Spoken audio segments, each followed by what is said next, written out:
Zéro contrainte pour maigrir. Surtout ne faites pas de régime. Du docteur Jimmy Mohamed.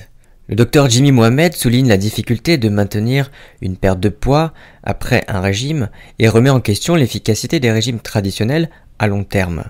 Il explique que les changements radicaux induits par les régimes, tels que la restriction calorique, entraînent une réponse du corps qui favorise le stockage des nutriments et des calories. Ce processus de stockage commence pendant le régime lui-même, ce qui limite souvent la perte de poids réelle. En outre, le corps s'adapte à la restriction alimentaire en ralentissant le métabolisme, ce qui réduit davantage la perte de poids. Ainsi, il met en garde contre l'effet yo-yo où la reprise de poids après un régime est souvent plus importante que la perte initiale. Jimmy souligne également comment le cerveau peut effacer la souffrance de la restriction alimentaire, ce qui incite à répéter le cycle des régimes. Enfin, il propose une approche de rééquilibrage alimentaire et de style de vie mettant en avant le rôle du nutritionniste dans l'accompagnement personnalisé pour une perte de poids durable. Jimmy conclut en plaidant pour une prise en charge de ces consultations par la sécurité sociale, soulignant les bénéfices à long terme de la prévention en matière de santé publique. Soyez patient. Le docteur souligne l'importance de la patience et du réalisme dans le processus de perte de poids, en mettant en avant le fait que changer ses habitudes alimentaires demande du temps. Il explique que la transformation des comportements alimentaires ne peut pas se faire du jour au lendemain et nécessite une approche douce et réaliste. Il encourage à identifier les habitudes néfastes, à comprendre les raisons de vouloir s'en débarrasser et à trouver des alternatives plutôt que de tout supprimer brutalement. Jimmy partage son expérience personnelle de changement de mode de vie, soulignant que la restriction extrême n'est pas la clé de la réussite, mais plutôt la recherche d'un équilibre entre plaisir et contrainte. Enfin, il conclut en affirmant que la perte de poids est possible sans frustration excessive, en témoignant de sa propre réussite dans cette démarche. Soyez bienveillant avec vous-même. Jimmy met en avant l'importance d'être bienveillant envers soi-même lorsqu'on cherche à perdre du poids. Il souligne les erreurs courantes telles que combiner un régime restrictif avec une pratique sportive intense, ce qui peut entraîner des souffrances ou des blessures. Il encourage à ne pas se fixer des objectifs irréalistes en se comparant à des standards inatteignables, notamment ceux véhiculés par les médias sociaux. Il explique que les objectifs de perte de poids doivent être adaptés à chaque individu, prenant en compte son poids actuel, son poids de vie, son mode de vie et ses contraintes personnelles. Il recommande un objectif raisonnable de perdre environ 5% de son poids en 6 mois, en soulignant que perdre du poids progressivement est la clé pour éviter l'effet yo-yo des régimes. Jimmy met en avant l'importance de programmer sa vie pour réussir à perdre du poids de manière efficace et durable. Il souligne que l'organisation est cruciale pour adopter de meilleures habitudes alimentaires. Il aborde le coût financier de la nourriture et encourage à cuisiner soi-même pour économiser de l'argent et améliorer la qualité nutritionnelle des repas. Il propose des stratégies simples pour faciliter la préparation des repas, comme cuisiner en grande quantité et congeler le surplus. De plus, il donne des conseils pour gérer les excès alimentaires, anticiper les fringales nocturnes et choisir des encas sains. Enfin, il souligne l'importance de la prévoyance et du compromis dans la gestion de son alimentation. Créer de nouvelles routines. Jimmy met en lumière l'importance de créer de nouvelles routines pour modifier les habitudes alimentaires. Il explique comment celles-ci sont liées à des contextes spécifiques comme manger dans la voiture entre 2 visites nocturnes. Il propose 2 approches pour se débarrasser des mauvaises habitudes, comme modifier l'action ou modifier le contexte. Il encourage à se concentrer sur les actions quotidiennes, telles que les encas et les boissons sucrées, plutôt que sur les repas exceptionnels. Il suggère des stratégies pratiques, comme avoir plus de fruits à la maison et moins de confiserie, ou associer des moments de la journée à des activités physiques.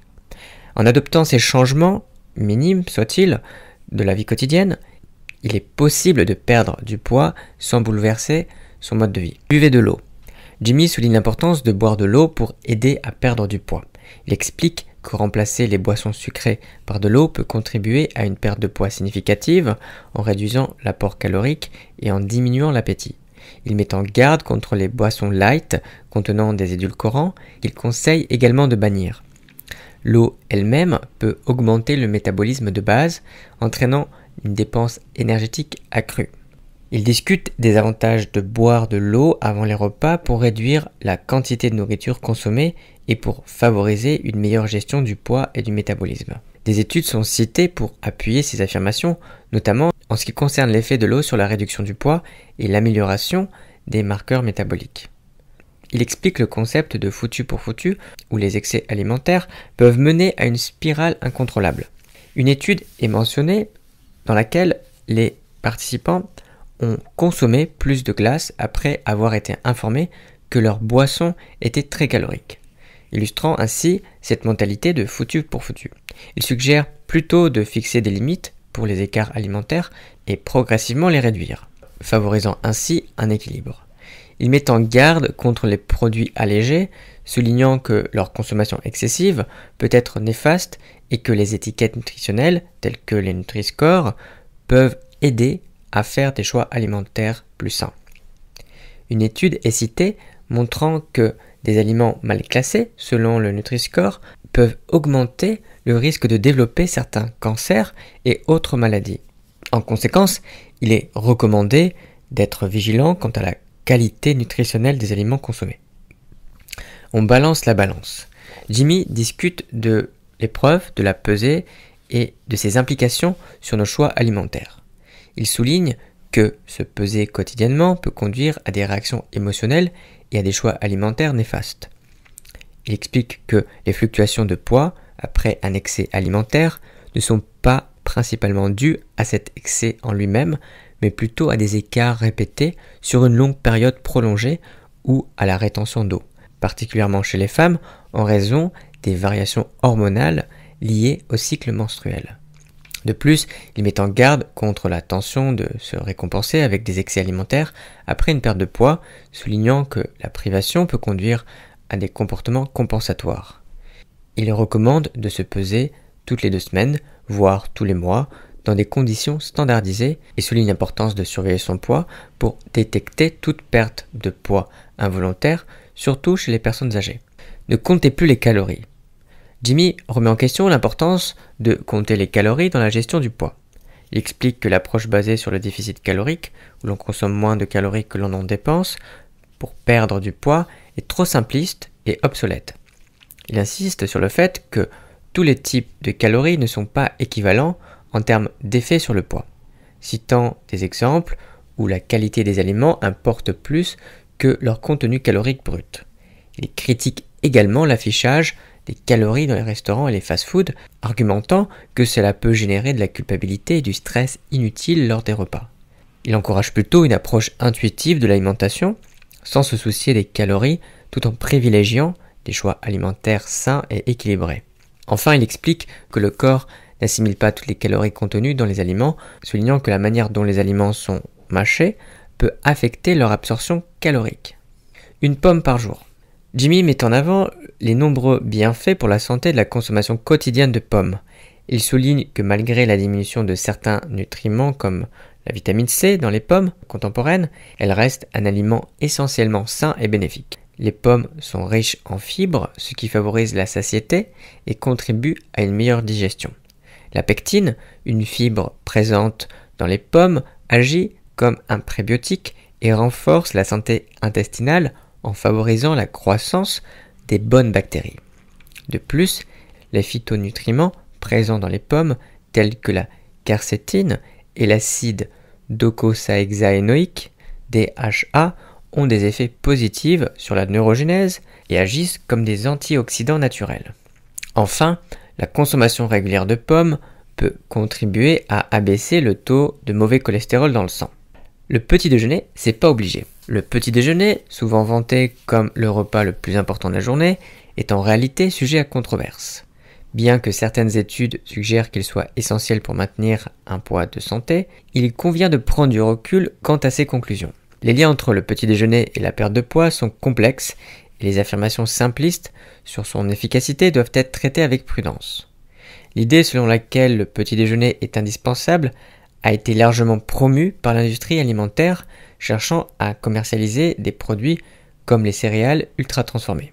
Edward Bernays, un publicitaire influent, a contribué à populariser cette notion dans les années 1920. Ainsi, la croyance en l'importance du petit déjeuner peut être davantage le fruit d'une stratégie marketing que d'une nécessité nutritionnelle réelle. Il est également important de distinguer entre le besoin et l'envie de prendre un petit déjeuner. Si certains ressentent naturellement la faim le matin, d'autres peuvent tout à fait s'en passer sans subir de conséquences néfastes.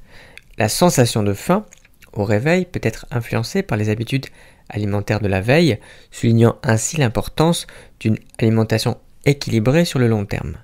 Concernant les enfants, le petit déjeuner revêt une importance particulière pour assurer leur concentration et leur performance intellectuelle tout au long de la matinée. Les enfants qui sautent ce repas peuvent éprouver des difficultés d'attention en classe, ce qui souligne l'importance de veiller à ce qu'ils consomment un petit déjeuner équilibré. Cependant, le petit déjeuner ne doit pas nécessairement se composer de produits traditionnellement associés à ce repas, tels que les céréales sucrées ou les jus de fruits. Ces aliments peuvent entraîner une augmentation rapide du taux de sucre dans le sang, suivie d'une baisse tout aussi rapide, ce qui peut induire une sensation de faim plus tard dans la journée. Enfin, il est crucial de souligner l'importance de l'hydratation le matin, même en l'absence de petit déjeuner. Boire de l'eau ou des boissons non sucrées peut contribuer à maintenir l'hydratation nécessaire au bon fonctionnement de l'organisme après une nuit de sommeil. Le fast-food, le restaurant qui donne faim. Jimmy met en lumière l'importance de l'index glycémique dans la nutrition et explique comment il influence notre sensation de faim après avoir consommé des aliments à index glycémique élevé, comme ceux que l'on retrouve dans les fast-foods.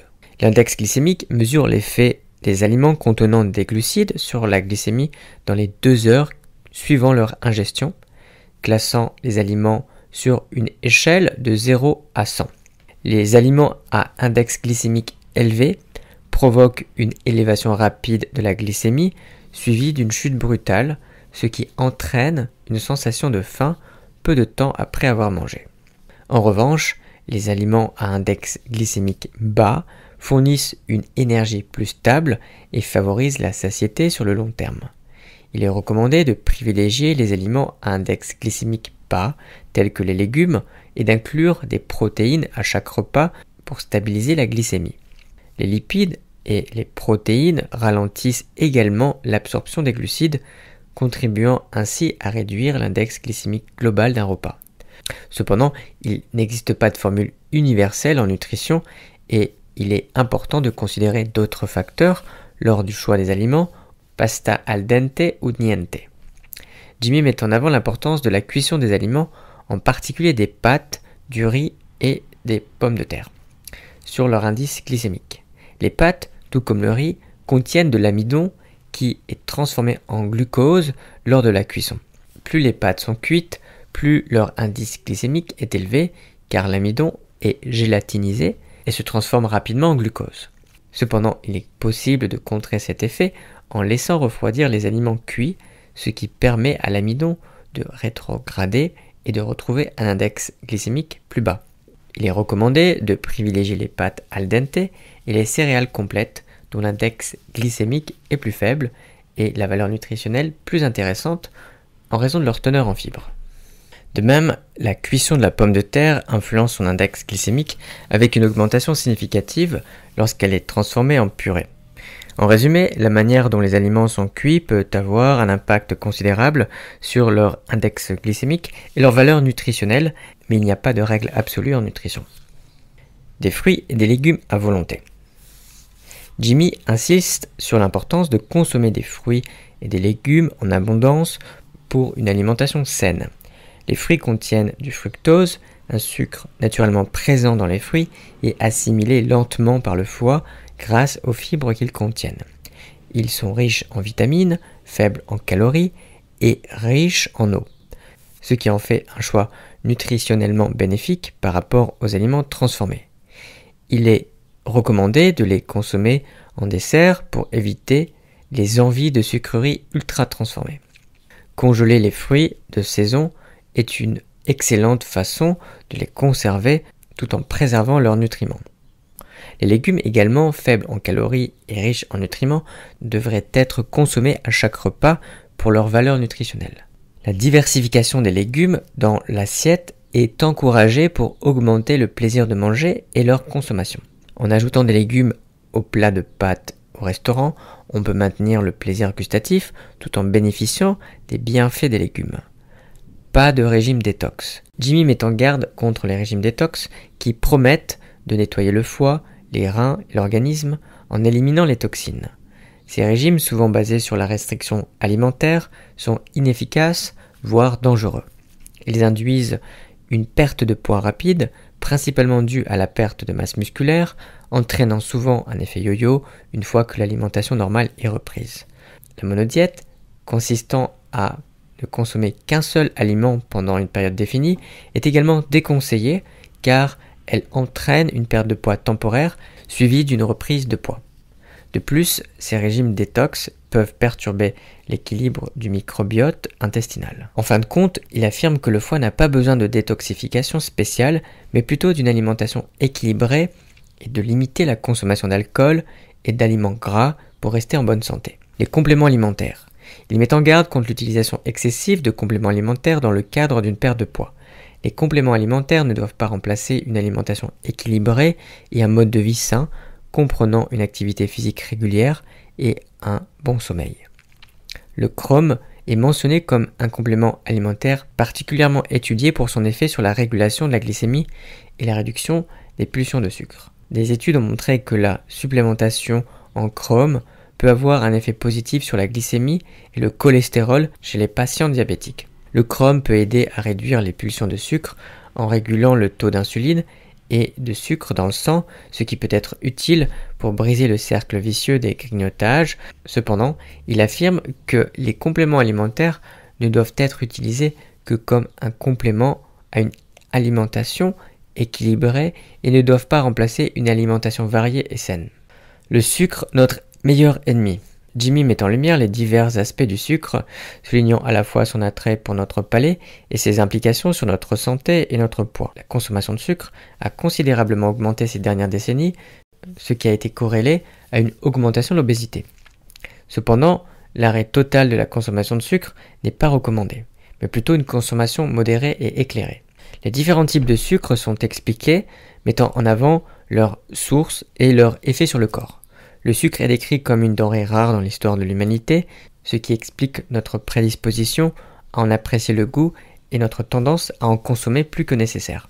La quantité de sucre recommandée par l'Organisation mondiale de la santé est évoquée avec des statistiques montrant que de nombreux individus dépassent largement ces recommandations, ce qui contribue à l'augmentation de l'obésité.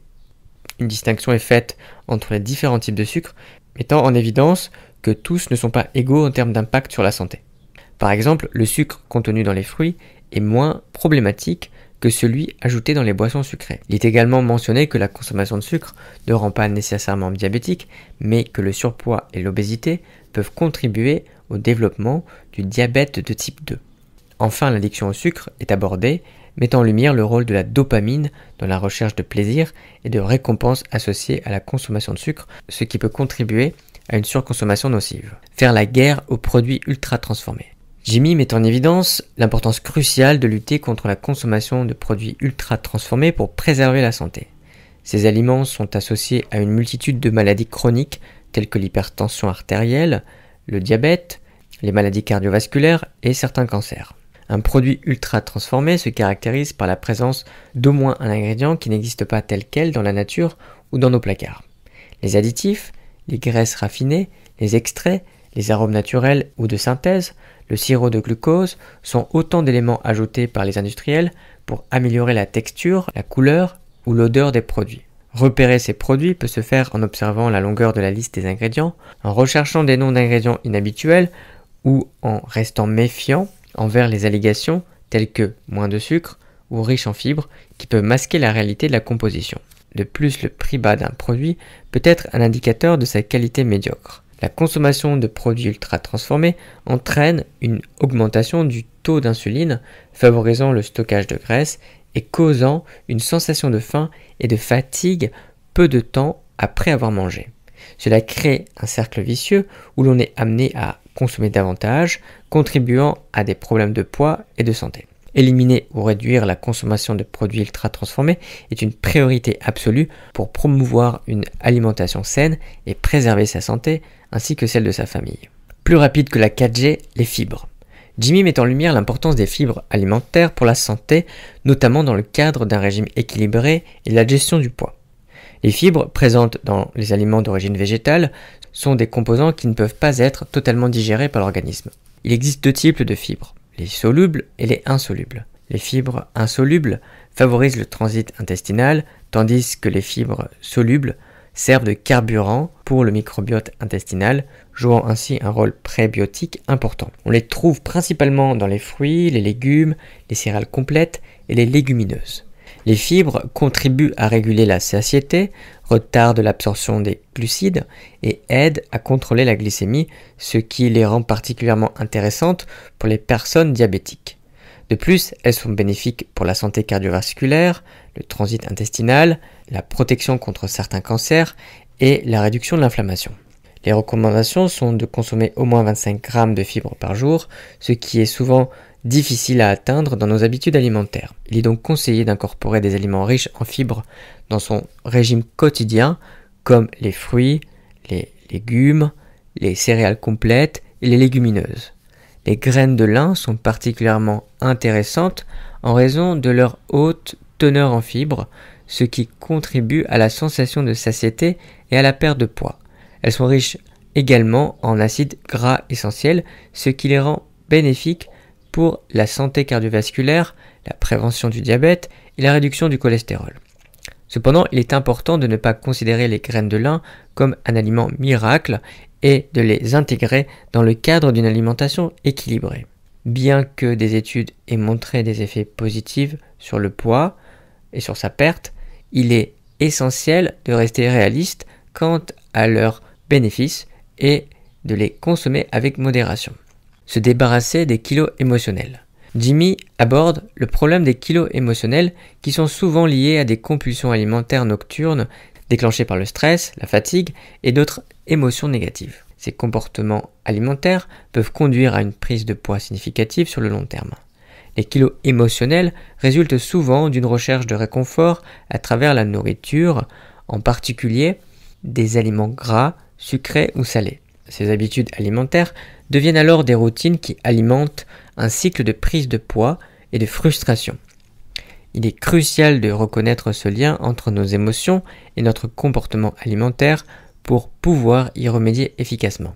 Avant d'entreprendre tout changement, il est recommandé de consulter un professionnel de santé pour exclure toute pathologie sous-jacente comme des troubles hormonaux ou des troubles de comportement alimentaire. Pour surmonter ces compulsions alimentaires émotionnelles, il est nécessaire de trouver des stratégies alternatives pour répondre aux envies de sucre ou de nourriture réconfortante. Cela peut inclure l'élimination des aliments tentants de la maison, l'utilisation de substituts de sucre comme la cannelle ou encore la pratique de l'auto-hypnose pour savourer pleinement un petit plaisir comme un carré de chocolat. En fin de compte, une approche individuelle et holistique est nécessaire pour résoudre ces problèmes de comportement alimentaire liés aux émotions, en identifiant les déclencheurs spécifiques et en adoptant des stratégies adaptées pour y faire face de manière saine et constructive. Une salade vinaigrette par repas. Jimmy met en avant l'importance de consommer une salade avec 2 cuillerées de vinaigre à chaque repas dans le cadre d'un rééquilibrage alimentaire.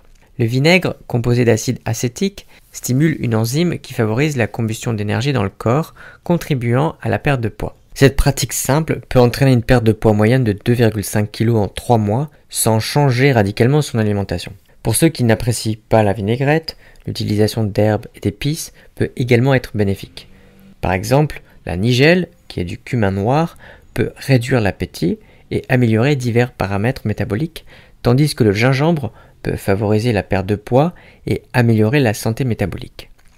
De plus, l'ail et le piment sont souvent mentionnés pour leur potentiel effet sur la réduction du tour de taille et la dépense énergétique. Ces petites modifications dans l'alimentation, telles que l'ajout du vinaigre ou l'utilisation d'épices, peuvent donc être des stratégies simples et économiques pour soutenir la perte de poids et améliorer la santé métabolique. Bien dormir pour bien maigrir. Le sommeil joue un rôle crucial dans la perte de poids et le maintien d'un poids santé. En effet, bien dormir est essentiel pour réguler les hormones de l'appétit, notamment la leptine et la gréline. La leptine, sécrétée pendant le sommeil, signale à l'organisme la sensation de satiété, tandis que la gréline, produite en cas de manque de sommeil, stimule l'appétit, en particulier pour les aliments gras, sucrés et salés. Un lien direct entre le manque de sommeil et l'obésité a été établi avec une augmentation de l'indice de masse corporelle observée chez les personnes qui dorment moins. De plus, le manque de sommeil augmente le risque de développer un diabète de type 2 en perturbant la tolérance au glucose et la sensibilité à l'insuline. Cette perturbation hormonale favorise le stockage des graisses et conduit à une perte de poids. Ces effets néfastes du manque de sommeil sur le poids sont observés chez les adultes et les enfants. Les enfants qui souffrent de problèmes de sommeil sont particulièrement exposés à un risque accru d'obésité. De plus, le risque d'obésité lié à la privation de sommeil est amplifié chez les individus sédentaires car la fatigue diminue leur motivation à pratiquer une activité physique, réduisant ainsi leurs dépenses énergétiques. Un pour tous, tous pour un. Perdre du poids à deux. Perdre du poids en couple peut être plus efficace que de le faire seul. Lorsque les deux partenaires décident de rééquilibrer leur alimentation ensemble, cela augmente leurs chances de succès. L'accompagnement mutuel permet de se soutenir dans les moments de tentation et de partager les efforts. Cependant, si l'un des partenaires n'est pas intéressé par un changement alimentaire, il est préférable de ne pas le forcer et de ne pas le critiquer. Il est plutôt conseillé d'inciter toute la famille à adopter de meilleures habitudes alimentaires en ajoutant des fruits et des légumes à tous les repas. Boire ou maigrir, il faut choisir. La consommation d'alcool est néfaste pour la santé et peut entraver la perte de poids. L'alcool est riche en sucre et en calories, favorisant ainsi l'accumulation de graisse, principalement au niveau abdominal. De plus, il ralentit l'apparition de la satiété et peut conduire à une augmentation de l'apport calorique lors des repas. Bien que la relation entre la consommation d'alcool et la prise de poids soit complexe et dépende du niveau de consommation, il est raisonnable de dire que l'alcool favorise la prise de poids, surtout chez les buveurs réguliers. De plus, l'alcool perturbe le fonctionnement du foie, compromettant ainsi le processus de détoxification et de métabolisme des graisses. Pas de sport pour perdre du poids. L'idée selon laquelle le sport est la clé pour perdre du poids est un mythe. Pratiquer une activité physique régulière est indispensable pour la santé, mais cela ne garantit pas une perte de poids significative à court terme. Le nombre de calories brûlées pendant l'exercice est souvent négligeable par rapport à l'apport calorique quotidien, ce qui rend difficile la création d'un déficit calorique nécessaire pour perdre du poids. De plus, le sport peut induire une augmentation de l'appétit, ce qui peut annuler les effets de l'effort de perte de poids. Cependant, une activité physique soutenue sur le long terme entraîne des changements métaboliques favorables et contribue à maintenir un poids stable. Il est recommandé d'adopter un mode de vie actif en privilégiant la marche, en évitant la sédentarité et en favorisant les activités quotidiennes qui brûlent des calories, même en dehors de l'exercice formel.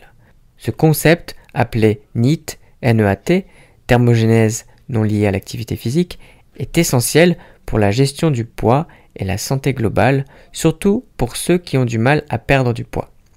Le jeûne intermittent.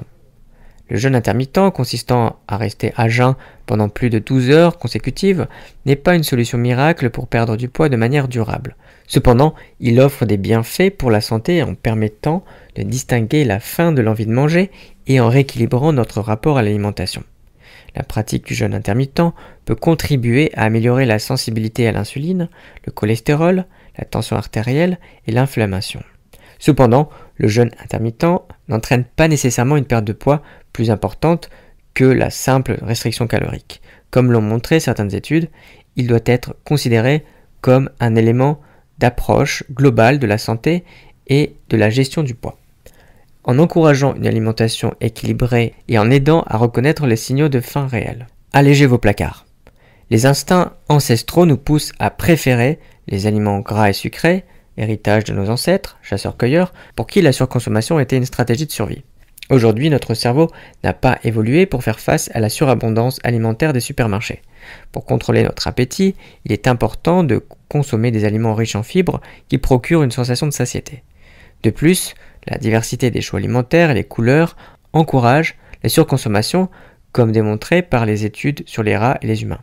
Pour limiter les excès, il est conseillé de limiter la variété d'aliments riches en sucre et en gras dans nos placards, de privilégier les aliments sains et équilibrés comme les fruits et légumes et de les rendre plus accessibles que les confiseries. En cas de tentation, détourner son attention par des activités ludiques peut aider à résister aux envies de grignotage. L'assiette parfaite. Pour atteindre l'équilibre alimentaire et favoriser la perte de poids, il est essentiel de diversifier son alimentation et de bien planifier ses courses. L'assiette parfaite doit être composée principalement de légumes, représentant près de la moitié de l'assiette, suivie de céréales complètes pour environ un quart. Les céréales complètes offrent de nombreux avantages pour la santé, contrairement aux céréales raffinées qui sont à éviter. Les protéines provenant de sources variées, telles que les poissons, les viandes blanches et les oléagineux, doivent également constituer environ un quart de l'assiette. Les fruits doivent être consommés à chaque repas, privilégiant les fruits de saison et bio. Il est recommandé de boire de l'eau plate ou gazeuse, du café ou du thé, tout en limitant la consommation de jus. L'objectif principal est de ressentir une sensation de satiété après le repas, en prenant son temps pour manger et en mastiquant correctement les aliments. En suivant ce schéma simple, il est possible d'adopter une alimentation équilibrée sans contrainte. Pas d'écran en mangeant. Jimmy met en lumière le danger de manger devant un écran, que ce soit pour les enfants ou les adultes. L'exposition à un écran pendant les repas entraîne une consommation alimentaire passive, favorisant une ingestion excessive de nourriture sans une mastication adéquate. Pour les enfants, cela peut conduire à des problèmes de suralimentation et de néophobie alimentaire, tandis que pour les adultes, cela nuit à la pleine conscience lors des repas et à une bonne digestion. Manger sans écran favorise une meilleure satiété, une mastication adéquate et une déconnexion salutaire pendant les repas. Réhabilitons les haricots. Les légumineuses telles que les haricots blancs, les lentilles et les pois chiches sont des alliés importantes pour la satiété et la perte de poids. Leur haute teneur en fibres les rend très rassasiantes, ce qui peut entraîner une réduction de l'apport calorique global. De plus, les légumineuses ont un effet bénéfique sur le microbiote intestinal, favorisant la production d'acides gras à chaîne courte qui influencent la satiété. Malgré les tentatives de commercialisation de suppléments à base de haricots, rien ne remplace les aliments bruts. Les légumineuses ont un faible indice glycémique, ce qui aide à stabiliser la glycémie et à limiter la production d'insuline. Leur consommation est également associée à une espérance de vie plus longue lorsqu'elle est intégrée à une alimentation équilibrée riche en fruits et légumes. Cessons de nous affamer. Il est essentiel de comprendre que les régimes ne consistent pas à se priver de nourriture, mais plutôt à changer ses habitudes alimentaires. Ajouter des aliments sains et riches en fibres, tels que les légumes et les légumineuses, peut favoriser la perte de poids sans provoquer de sensation de faim. L'expérience montre qu'augmenter la consommation de fruits, de légumes et de fibres, tout en se faisant plaisir avec des aliments appréciés, peut maintenir un poids stable, voire favoriser la perte de poids. Il est également crucial de distinguer entre la faim réelle et le simple désir de manger, afin de ne pas sortir de table en ayant encore faim, ce qui pourrait entraîner des fringales ultérieures. De la soupe, oui, mais pas de smoothie. Mâcher les aliments est plus satisfaisant que les siroter sous forme de jus ou de smoothie, car cela permet une meilleure régulation de la satiété. Les smoothies, bien que constitués de fruits, peuvent être consommés rapidement, ce qui limite l'effet de satiété. En revanche, les soupes chaudes sont plus rassasiantes car elles sont consommées lentement, favorisant ainsi la satiété. De plus, la consommation régulière de soupe maison peut être une alternative saine et équilibrée, fournissant des nutriments essentiels tout en favorisant une alimentation satisfaisante et régulée. Déjeuner et dîner, 2 rendez-vous à ne pas manquer. Sauter un repas de façon involontaire entraîne souvent une frustration qui peut conduire à des choix alimentaires anarchiques et à une surconsommation lors du repas suivant, ce qui favorise la prise de poids. En revanche, pratiquer le jeûne intermittent de manière planifiée et consciente ne conduit pas à une suralimentation lors du repas suivant. Il est essentiel de ne pas sauter de repas pour éviter les fluctuations glycémiques qui peuvent entraîner une augmentation de la sensation de faim et une surconsommation. ne pas reprendre les kilos perdus. Pour éviter de reprendre les kilos perdus, il est crucial de ne pas suivre de régime drastique, mais plutôt d'adopter un rééquilibrage alimentaire durable, combiné à une activité physique régulière, une hygiène de sommeil appropriée et la gestion du stress. Priver son corps de plaisir alimentaire peut mener à des compensations et à une reprise de poids. Il est donc important de se faire plaisir de manière modérée et occasionnelle. Il est essentiel de considérer le corps comme une voiture, lui fournir le bon carburant, l'entretenir régulièrement et en prendre soin pour assurer son bon fonctionnement à long terme. Il faut également accepter que certaines périodes de la vie, comme la grossesse ou la ménopause, peuvent rendre la perte de poids plus difficile. L'objectif principal est d'atteindre un poids de forme où l'on se sent bien physiquement et mentalement. Réduire la consommation de sucre, en particulier celui présent dans les aliments industriels ultra transformés, est essentiel pour maintenir la perte de poids. Les régimes pauvres en sucre se sont révélés plus efficaces que les régimes pauvres en graisse pour maintenir la perte de poids sur le long terme. Il est donc recommandé de privilégier les graisses saines présentes dans les aliments tels que les avocats, le saumon et les amandes, tout en évitant les mauvaises graisses saturées et les produits riches en sucre. Les pouvoirs du microbiote. Le microbiote, composé de bactéries, virus, parasites et champignons, est essentiel pour notre santé et joue un rôle crucial dans la régulation du poids. Des études ont montré que la modification du microbiote peut favoriser la perte ou la prise de poids. Certaines bactéries comme les firmicutes et les bactéroïdes influencent l'absorption des calories, le stockage des graisses et le contrôle de l'appétit. Bien que nous ne sachions pas encore définir précisément ce qu'est un bon microbiote, une alimentation variée et riche en fibres semble favoriser sa diversité et sa qualité.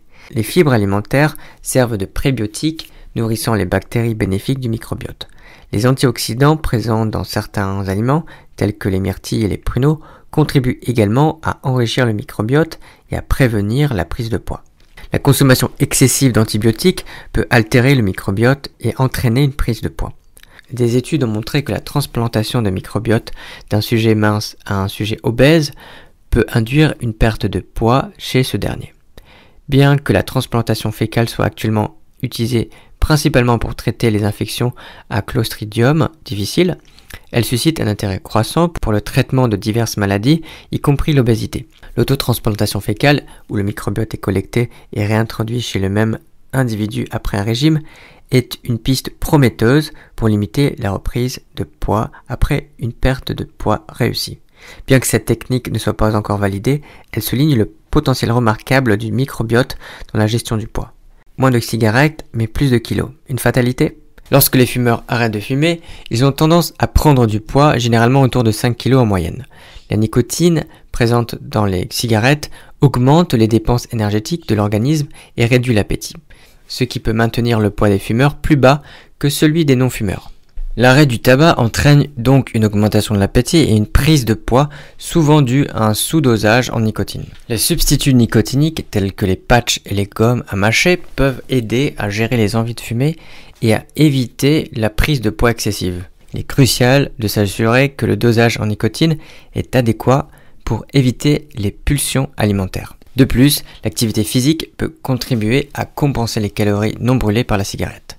En ce qui concerne le cannabis, le THC stimule l'appétit tandis que le CBD peut entraîner une diminution de l'appétit en tant qu'effet secondaire. Cependant, le CBD présente également d'autres effets secondaires indésirables et son utilisation pour la perte de poids n'est pas recommandée en raison de ces risques. Perte de poids et traitement. Certains médicaments, notamment ceux utilisés en psychiatrie, tels que les antidépresseurs et les antipsychotiques, peuvent entraîner une prise de poids comme effet secondaire. Cette prise de poids peut être problématique en raison de ses complications métaboliques et cardiovasculaires. Les antidépresseurs augmentent souvent l'appétit tandis que les antipsychotiques peuvent entraîner une sédation et perturber la régulation métabolique. Il est important de discuter avec le médecin prescripteur des effets secondaires des médicaments et d'explorer des stratégies pour limiter la prise de poids telles que l'activité physique régulière et l'accompagnement par un nutritionniste. Malgré les effets secondaires, il est essentiel de maintenir le traitement psychiatrique, en particulier pour les troubles comme la dépression qui peuvent avoir des conséquences graves s'ils ne sont pas traités adéquatement. Pas de sandwich. Jimmy souligne l'importance de prendre son temps pour manger en évitant les distractions des écrans et des réseaux sociaux. Manger assis favorise une meilleure digestion. Il met en garde contre les sandwichs qui souvent manquent de valeur nutritionnelle. Le pain principalement fait grimper rapidement la glycémie, en particulier les pains blancs. Il recommande plutôt les baguettes traditionnelles, moins raffinées. Pour augmenter la satiété, il conseille de commencer le repas avec une soupe chaude et de choisir un fruit plutôt qu'une pâtisserie pour le dessert. Les sandwichs sont également souvent pauvres en protéines, ce qui peut être problématique. Il suggère de privilégier des repas préparés à l'avance plutôt que des sandwichs comme repas principal. Enfin, il encourage à manger en pleine conscience, en appréciant chaque repas comme une bénédiction. Vous n'êtes pas une poubelle. Jimmy aborde le défi des dîners en famille, souvent précipités et chaotiques. Les parents se retrouvent souvent à grignoter pendant la préparation du repas ou à manger les restes des enfants, ce qui peut entraîner une surconsommation de calories. L'auteur propose une solution en mettant de côté les restes pour les repas ultérieurs, évitant le gaspillage alimentaire et les excès caloriques. Il encourage également à établir de nouvelles règles pour transformer le repas en un moment convivial et non stressant, impliquant les enfants dans la préparation de la table et favorisant une attente collective avant de commencer à manger. Des hamburgers oui, mais maison. Jimmy discute de l'option de manger des hamburgers, soulignant qu'ils peuvent être équilibrés sur le plan nutritionnel s'ils sont consommés avec modération. Il encourage à éviter les excès, notamment en combinant des hamburgers avec des frites, des boissons sucrées et des desserts. L'auteur mentionne également des versions plus saines du hamburger, telles que celles qui remplacent le pain par des feuilles de salade. Il souligne les dangers d'une alimentation de type fast-food, citant des études sur les effets dépressifs et métaboliques de tels régimes et encourage à repenser la notion de plaisir associée à la restauration rapide. Conclusion. La perte de poids ne devrait pas être le seul objectif, car le poids n'est qu'une mesure imparfaite de la santé. L'activité physique, comme la musculation, peut améliorer la santé sans nécessairement entraîner une perte de poids. Les régimes restrictifs peuvent entraîner une perte de poids rapide, mais principalement de muscles et d'eau. La majorité des personnes qui perdent du poids le reprennent à long terme et seulement une minorité parvient à maintenir sa perte de poids. Il est essentiel de privilégier un rééquilibrage alimentaire et un changement de mode de vie durable plutôt que de se concentrer uniquement sur la perte de poids. Se faire plaisir de manière raisonnable est important pour éviter la frustration et les comportements alimentaires compulsifs. Surveiller son poids régulièrement peut aider à maintenir une perte de poids à long terme. Préparer ses repas à l'avance et opter pour des aliments faits maison favorise un meilleur contrôle du poids. Le soutien social, que ce soit par le biais de groupes de parole ou d'amis, peut être bénéfique pour rester motivé et stable dans le temps. Prendre conscience que l'alimentation est essentielle pour nourrir le corps et maintenir la santé peut aider à éviter l'effet yo-yo. L'activité physique régulière, la gestion du stress et de l'ennui sont des éléments clés pour maintenir une perte de poids et un mode de vie sain à long terme.